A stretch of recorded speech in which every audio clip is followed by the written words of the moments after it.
Hey guys, this is Cap Coldblood. Welcome back to our 30-day Star Wars challenge.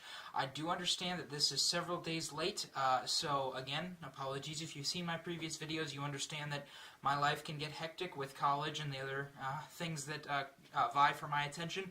So this will be makeup for day 8.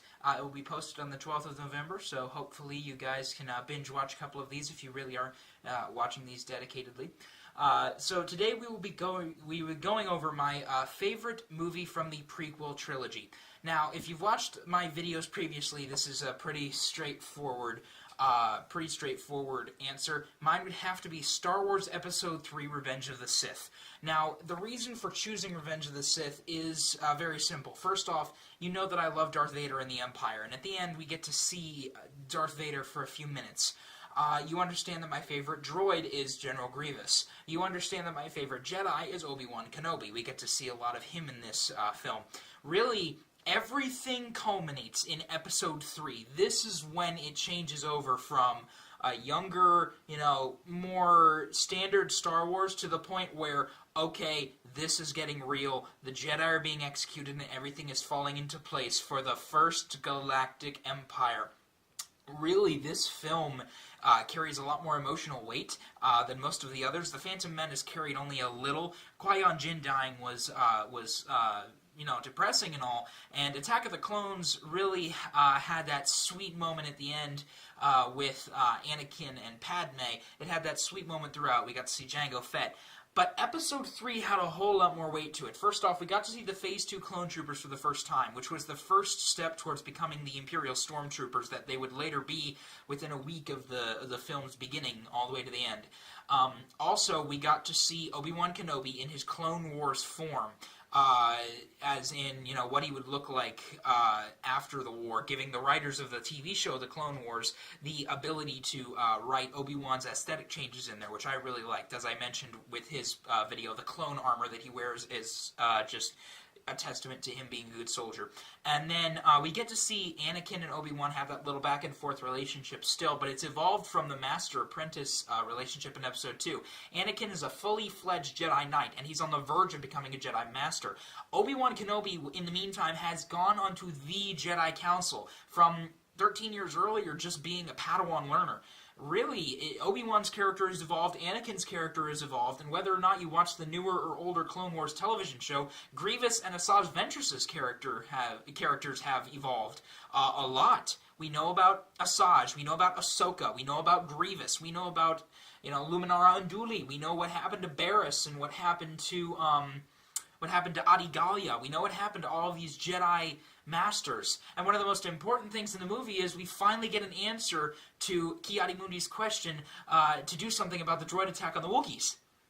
So, really, the whole film is just absolutely spectacularly done. I'm not gushing about it because I love it so much. It is my favorite prequel film, but as I said with Episode 5, my favorite old original trilogy movie, nothing ever gets close to The Empire Strikes Back. Of the 3 prequel films, I dislike 3 the least, but because I am talking about what is my favorite, it's getting all the extra stuff stirred up. I don't love Anakin, I love Darth Vader, but because he turns into Darth Vader, I have an intrinsic love for Anakin. I love Grievous, I love Obi-Wan, I like the Clone Wars. All of those are included in Episode 3. The Magna Guards, for crying out loud, they're introduced in Episode 3. Those things are awesome, the IG-100s. They are spectacular. Super battle droids get a big emphasis in this film. Droidekas even get, an emphasis in this film. Palpatine finally reveals himself as the Sith Lord that started the entire Clone Wars, and he's pinned it on the Jedi deceptively.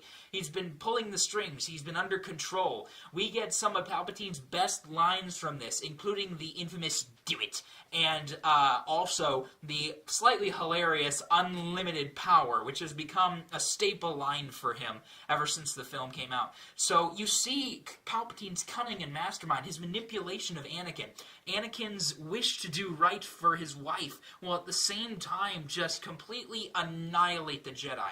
My favorite scene from the film has to be Battle of the Heroes, where Anakin and Obi-Wan are fighting on Mustafar. A close second to that is Order 66. all of the film is amazing. We have Anakin and Obi-Wan bonding while trying to rescue the Chancellor. You know, we see their relationship has gone really far. And if you watch the Clone Wars, then you really understand how good their relationship is. And then they rescue the Chancellor. They are separated.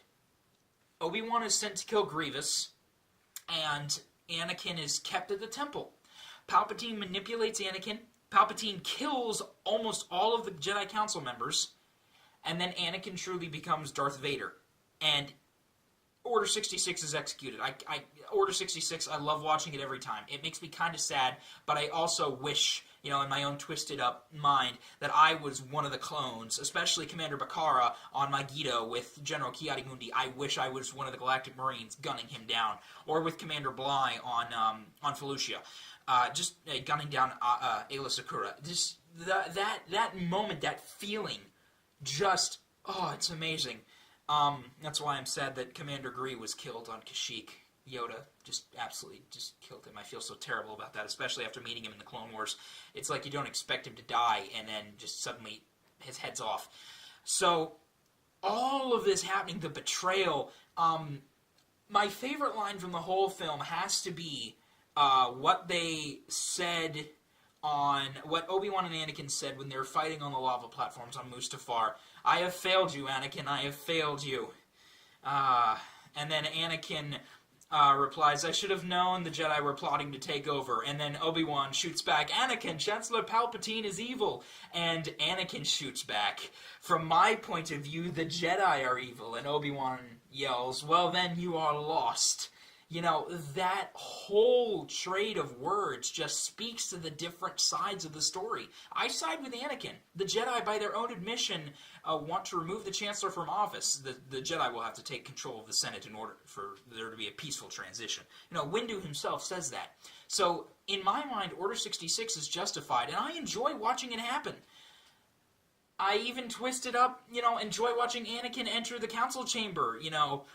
It makes me feel sad when I see him do that. Master Skywalker, there are too many of them. What are we going to do? You know, and every time I look at that scene and I feel a little bit remorseful, I always say, do what must be done, Lord Vader. And it goes away. So the amount of emotion that stirs up is just incredible. It's mainly the emotion the movie conjures up rather than the final, you know, product, because watching that film again, I watched it about 3 weeks ago, it is the most choppy film I've ever been in. It feels like every single, you know, scene is its own story, which should happen, but then again, it felt like it was the fastest 2.5 hours of my life. It just goes by really fast. You have to pay attention. If you get distracted even for a second or bored with it for even a second, a lot passes you by. It's a good film, a very well done film, and the voice actors are great, all-star cast in my opinion. You know, just not the best acting, the good voice acting, except on Samuel L. Jackson's part and Hayden Christensen's part. But, you know, all that to say, the film overall was great. I love it. It's a film that I will legitimately watch again, and it is worth watching for the final scene where Anakin finally becomes Darth Vader. You know, that whole "you were the chosen one" spiel by Obi-Wan, you know, that whole breaking of the friendship. And then him getting the suit, and then, you know, the construction of the Death Star. That 37-second clip is probably one of my favorite clips in Star Wars history. It's just like everything has come full circle. You hear the V-Wings with their modified engines go by. You see Venators newly painted for the First Galactic Empire. And then you see Vader walk up to Palpatine, who's standing next to a young Tarkin. And you hear this deep music, and then just very slowly you hear the Imperial March. It is just absolutely flawlessly filmed, almost like the Rogue One scene at the, almost like the Rogue One Darth Vader scene. It is flawlessly filmed. If you watch that over and over again, and you don't get chills from watching that end scene of Episode 3, you really must not like the Empire, because really, like I've said several times, the Empire is one of the main reasons I love Star Wars. The utter and total control that, and the need to maintain order is present in that ideal, that regime, and I believe in that kind of a regime. You know, complete control. You know, riots should not be allowed. You know, dissidents should be dealt with. Rebels should be executed. You know, all of that. that resonates with me personally. So seeing finally the Empire come to fruition, just absolutely, that ending scene makes the whole film for me. So, yeah, that was my favorite prequel trilogy film, Episode 3, Revenge of the Sith. I will be back soon for Day 9. But until then, guys, I hope you have enjoyed watching, and I will see you next time.